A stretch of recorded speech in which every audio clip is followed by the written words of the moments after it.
Hi friends, అందరికీ good evening. చాలామంది అయితే కామెంట్స్ పెడుతూ ఉన్నారు.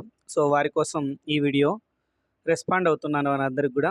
సో చాలామంది ఏమని కామెంట్ పెడుతున్నారంటే, అన్న ఈసారి నారా లోకేష్ గారు మంగళగిరిలో గెలుస్తారా అని చెప్పేసేసి చాలామంది కామెంట్ పెట్టారు.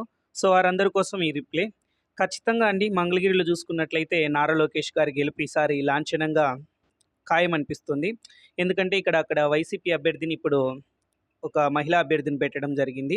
సో ఆళ్ళ రామకృష్ణారెడ్డి గారికి అక్కడ టికెట్ ఇవ్వలేదు. అలాగే టీడీపీ నుంచి వైసీపీలోకి వెళ్ళిన బీసీ నేత అయినటువంటి గంజి చిరంజీవి గారికి కూడా అక్కడ టికెట్ ఇవ్వకపోవడంతో సో ఈసారి చూసుకున్నట్లయితే నారా లోకేష్ గారికి తిరుగులేదని చెప్పొచ్చు మంగళగిరి నియోజకవర్గంలో.